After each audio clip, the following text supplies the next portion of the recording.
సంక్రాంతి అంటేనే మనకి ఆంధ్రప్రదేశ్లో ఎక్కువగా గుర్తొచ్చేది కోడి పందాలు. ఎన్నో సంవత్సరాల నుంచి తరతరాల నుంచి సంప్రదాయంగా వస్తుంది కోడి పందాలు. కానీ చట్టం కానీ రాజ్యాంగం కానీ కోడి పందాలకు అనుమతించని పరిస్థితి కనిపిస్తుంది కదా. మనకి కోర్టులు కూడా ఎన్నోసార్లు కోడి పందాలు నిర్వహించదని ఆదేశాలు జారీ చేశాయి. అంటే సంప్రదాయం విషయంలో అటు చట్టాలు కానివ్వండి రాజ్యాంగం కానివ్వండి అంత కఠినంగా ఉండాల్సిన అవసరం ఏంటంటే కోడి పందాల విషయంలో ఎందుకు అలా ఉన్నాయంటారు?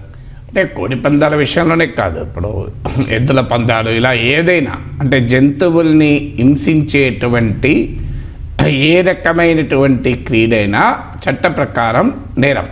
ఎందుకంటే మన దేశంలో prevention of cruelty towards animals అని 1960s వచ్చిన చట్టం ఉంది. ఈ PCA చట్టంలోని సెక్షన్ 11 చాలా క్లియర్గా చెప్తుంది ఏంటంటే మీరు ఏ రకంగానైనా జంతువుల్ని హింసిస్తే అది నేరం కిందగానే పరిగణించబడుతుంది. మీరు దాన్ని కొట్టినా బలం అనవసరంగా, లేదు మీరు దానికి ఒక కత్తులు తగిలించినా, లేదా దాని డ్రగ్స్ ఇండ్యూస్ చేసినా, ఇలా ఏ రకమైనటువంటి బలవంతమైన ఓవర్లోడ్ పెట్టినా, ఓవర్ రైడ్ చేసినా, ఇప్పుడు ఒక్కరు ఎక్కుతారు అదే 10 మంది ఎక్కారనుకోండి, అది కూడా హింస కిందకి వస్తుంది.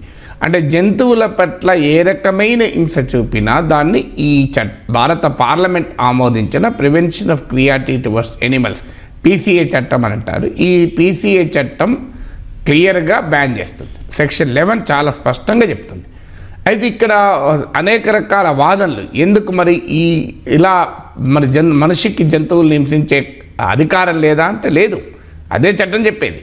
మీరు భారత రాజ్యాంగంలోని సెక్షన్ 51AG ఏం చెప్తుంది, ఆదేశిక సూత్రాల్లో సమస్త జీవరాశుల పట్ల దయతో ఉండడం అనేది ప్రతి భారతీయుని ప్రాథమిక విధి, ఫండమెంటల్ డ్యూటీ అని రాజ్యాంగం చెప్తుంది. అందువల్ల చట్టమే కాదు, రాజ్యాంగంలో కూడా ఆదేశ సూత్రాల్లో స్పష్టంగా ఈ పాయింట్ ఉంది. అలాగే సుప్రీంకోర్టు మీకు 2014లో animal welfare board versus Nagaraja అనే కేసులో, animal welfare board versus Nagaraja కేసు అనేది ఒక రకంగా చాలా కీలకమైన, అంటే ఈ కోడి పందాలు ఎడ్ల పందాలు వీటన్నిటికీ అర్థం కావాలంటే ఈ తీర్పు అర్థం కావాలి. మీరు ఈ తీర్పు full text Supreme Court of India వెబ్సైట్లో కూడా దొరుకుతుంది, చదవండి. ఈ తీర్పులో ఇలాంటి కోడి పందాలు ఎందుకు నిషేధిస్తున్నారు అని చెప్పేవారి అన్ని ప్రశ్నలకు మనకు సమాధానాలు దొరుకుతాయి. ఈ ఎనిమల్ వెల్ఫేర్ బోర్డ్ వర్సెస్ ఈ నాగరాజా కేసులో సుప్రీంకోర్టు చెప్పింది ఏంటంటే, ఒకటి సహజంగా వాదన ఏంటి, మా సాంప్రదాయం సంస్కృతి, సంక్రాంతి పండుగ రోజు మేము ఇలా జరుపుకుంటాం, మాకు ఒక్క సంక్రాంతి జరుపుకొని ఇవ్వరా అంటే సుప్రీంకోర్టు ఈ తీర్పులు ఏమన్నదంటే, సాంప్రదాయము సంస్కృతి పేరిట జంతువుల్ని హింసించడం అనేది రాజ్యాంగరీత్యా చెల్లదు, చట్టరీత్యా నేరము. దాంతోపాటు సాంప్రదాయానికి చట్టానికి మధ్య ఘర్షణ ఏర్పడితే, సంస్కృతికి చట్టానికి మధ్య ఘర్షణ ఏర్పడితే చట్టమే చెల్లుతుంది అని చెప్పారు. ఎందుకంటే we live in the rule of law. సాంప్రదాయం బట్టి మనకు ఉండవు. ఇప్పుడు ఉదాహరణకు ఒక సనాతన హిందువు జడ్జి అనుకోండి, వెళ్ళి కోర్టులో వైదిక ధర్మ ఆధారంగా తీర్పులు చెప్పాడు, భారత రాజ్యాంగం చట్టాల ఆధారంగా తీర్పు చెప్తాడు. ఒక నికార్సైన ముస్లిం అనుకోండి, వెళ్ళి ఖురాన్ ఆధారంగా తీర్పు చెప్పడు, రాజ్యాంగం చట్టాల ఆధారంగానే తీర్పు చెప్తాడు. అందువల్ల ప్రజాస్వామ్యంలో చట్టబద్ధ పాలన ఉంటుంది తప్ప సాంప్రదాయబద్ధ పాలన ఉండదు. ఇది చాలామందికి అర్థం కావాల్సిన అంశం. అందువల్ల రూల్ ఆఫ్ లా ప్రకారమే దేశం నడుస్తుంది, రూల్ ఆఫ్ ట్రెడిషన్ ప్రకారం నడవదు. అందువల్ల ట్రెడిషను ఎప్పటిదాకా చట్టంతో కాన్ఫ్లిక్ట్లోకి వచ్చేంత వరకు ట్రెడిషన్ నడుస్తుంది, చట్టంతో ఘర్షణ ఏర్పడేంత వరకు సాంప్రదాయం నడుస్తుంది, దాంట్లో అభ్యంతరం లేదు. కానీ ఎప్పుడైతే చట్టం ఈ సాంప్రదాయం దుస్సాంప్రదాయము, ఈ సాంప్రదాయం సమకాలీన సమాజానికి వర్తించదు, ఉపయోగపడదు, నష్టదాయకమని తీర్పు చెప్తే, చట్టం కనుక ఆ రకమైన అంశాన్ని చెప్తే చట్టమే చెల్లుతుంది. అందువల్ల సాంప్రదాయం పేరిట ఇది సమర్థించలేం. ఇక రెండవ వాదన ఏం చెప్తానంటే, కోళ్ళకే హక్కులుంటాయా, మనుషులకు ఉన్నాయా? ఏం కోళ్ళు జంతువులకి ఇన్ని హక్కులుంటే మాకు హక్కులు ఉండవా? మేము పండుగ రోజు ఆనందంగా కోడి పందాలు చేసుకుని చికెన్ తిన్నామంటే మాకు హక్కులు ఉన్నాయని. చికెన్ తినద్దని ఎవరు అంటలేరు, కోడి పందాలు నిషేధం తప్ప పందెం కోళ్ళను తినడాన్ని నిషేధించలే కోర్టులు. కోడి పందాలు జరిపితేనే అరెస్ట్ చేస్తారు. మాకుండదా హక్కులు అంటే దానిపైన కూడా సుప్రీంకోర్టు ఏమని చెప్పిందంటే, ఈ prevention of cruelty towards animals అనే చట్టం ఒక వెల్ఫేర్ లెజిస్లేషన్, సంక్షేమం కొరకు ఏర్పాటు చేసిన చట్టం. ఇక్కడ జంతువుల సంక్షేమం కొరకు ఈ చట్టాన్ని తీసుకొచ్చారు. ఎనీ వెల్ఫేర్ లెజిస్లేషన్ పైన కోర్టులు తీర్పులు చెప్పే ముందు ఆ చట్టం ఎవరి సంక్షేమం కొరకైతే ఉద్దేశించిందో వారిని దృష్టిలో పెట్టుకునే చెప్పాలి అన్నది. అందువల్ల ఈ చట్టం ఎవరి కొరకు చేశారు? జంతువుల సంక్షేమం. ఇక్కడ కోళ్ళ సంక్షేమం కొరకు ఈ చట్టం ఉంది తప్ప కోడి పందెం రాయిల సంక్షేమం కొరకు చట్టం లేదు. కోడి పందాలను నివారించలేని ప్రభుత్వాల అసమర్థత చూపుతున్నటువంటి ప్రభుత్వ యంత్రాంగాల పట్ల చట్టాలు లేవు. ప్రజల సాంప్రదాయం పేరిట కోడి పందాలకు కాపలాదారులుగా ఉన్న రాజకీయ నాయకుల పక్షాన్ని చట్టం లేదు. ఈ చట్టం జంతు సంక్షేమం దృష్టిలో ఉంది కనుక కోళ్ళ సంక్షేమం దృష్టిలోనే మీరు చట్టాన్ని చూడాలి అనేది సుప్రీంకోర్టు తీర్పులోని పరమార్థం. చాలా క్లియర్గా చెప్పింది, వెల్ఫేర్ లెజిస్లేషన్. ఇంకో మాట కూడా చెప్పింది, కోళ్ళు కోర్టులో వచ్చి వాదించుకోలేవు. కోళ్ళ తరఫున లాయర్ ఉండడు. కోళ్ళలో ఒక కోడి పుంజొచ్చి మీ మై లార్డ్ మాకు ఇలా అన్యాయం జరుగుతుంది, మాకు కత్తులు కడుతున్నారు, మాకు రక్తాలు కారుతున్నాయని కోళ్ళు చెప్పుకోలేవు. ఏ మూగ జీవులైతే తమ వాదనను తాము కోర్టులో వినిపించుకోలేవో ఆ మూగవే జీవుల తరఫున కోర్టులే ఉండాలి అని చెప్పి సుప్రీంకోర్టు తీర్పు చెప్పింది. అందువల్ల ఇలా కోళ్ళకు హక్కులు ఉంటాయా అంటే ఈ చట్టం ప్రకారం కోళ్ళకు హక్కులు ఖచ్చితంగా ఉన్నాయి. మనుషులు కోడిపైన హక్కులు ఉన్నాయనుకుంటే పొరపాటు.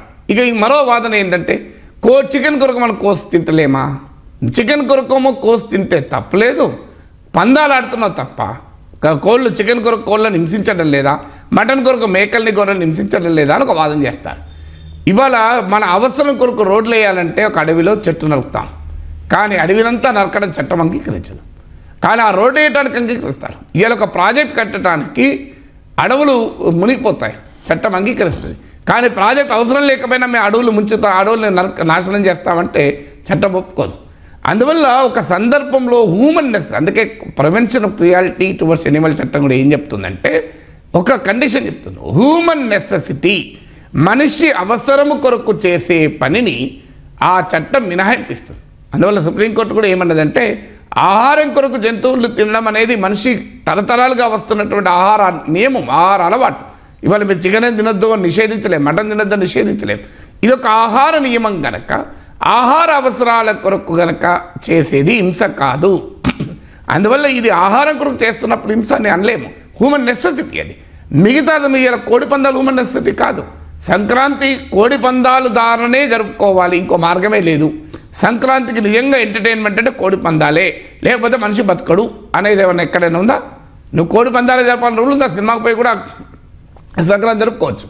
అందువల్ల ఇది హ్యూమన్ నెసెసిటీకి మినహాయింపు కనుక ఈ వాదన నిలబడదు. ఇక రాజ్యాంగం చట్టమే కాదు, అసలు ఉపనిషత్తులు కనీసం దీన్ని అయితే నమ్ముతారు కదా పండుగ రోజు, ఆధ్యాత్మిక చింతన అయితే పండుగ రోజు నమ్ముతారు కదా.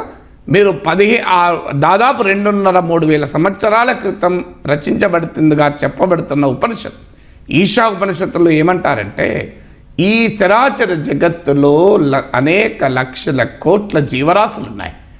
ఈ జీవరాశుల్లో ఏ ఒక్క జీవరాశికి ఆధిపత్యం లేదు, మనిషికి కూడా మరో జీవరాశిపై ఆధిపత్యం లేదు.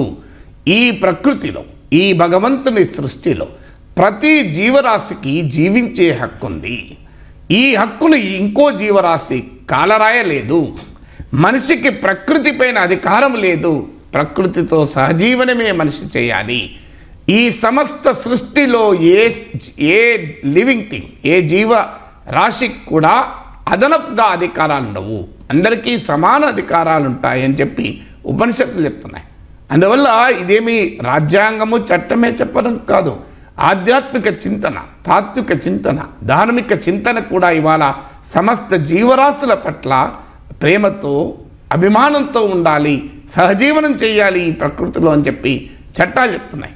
అందువల్ల ఈ రకమైనటువంటి వాదనలు, ఇప్పుడు ఉదాహరణకి ఇంకో వాదన కూడా చేస్తున్నారు, ఈ కోళ్లకు సహజంగానే కొట్టుకునే గుణం ఉంటుంది, ఆ రెండు కనబడితే ఎదురు కొట్టుకుంటాయి, అందుకని మేము కొట్టుకునేలా చేస్తున్నామని వాదన. మనుషులకు కూడా సహజంగా కొట్టుకునే గుణాలు ఉంటాయి అని చెప్పి ఇద్దరిని కొట్టుకోమంటామా మనం? సో చాలా మనుషులకు ఒకరికంటే ఒకరు పడదు, అది నేచర్ చాలామందికి అని చెప్పి మనం ఇవాళ మనుషులు ఒకరికొకరు పడకూడదని చెప్పడం లేదు కదా, సామరస్యంగా ఉండాలని చెప్తున్నాం. అందువల్ల ఈ వాదన కోడి పందాలు రాజ్యాంగ రీత్యా చూసినా, చట్టరీత్యా చూసినా, ఆఖరికి భారతీయ తాత్విక ఆధ్యాత్మిక చింతన జీవితం కూడా కోడి పందాలు అంగీకరించబడవు. దీనికి మాకు హక్కులుంటాయని పందెం రాయళ్ళ దృక్పథం నుంచి దీన్ని విశ్లేషించలేము. తమకు తాము సమర్థించుకోలేని మౌనంగా ఆ హింసను అనుభవిస్తున్న మూగజీవుల పక్షానే ఆలోచించడమే మార్గం.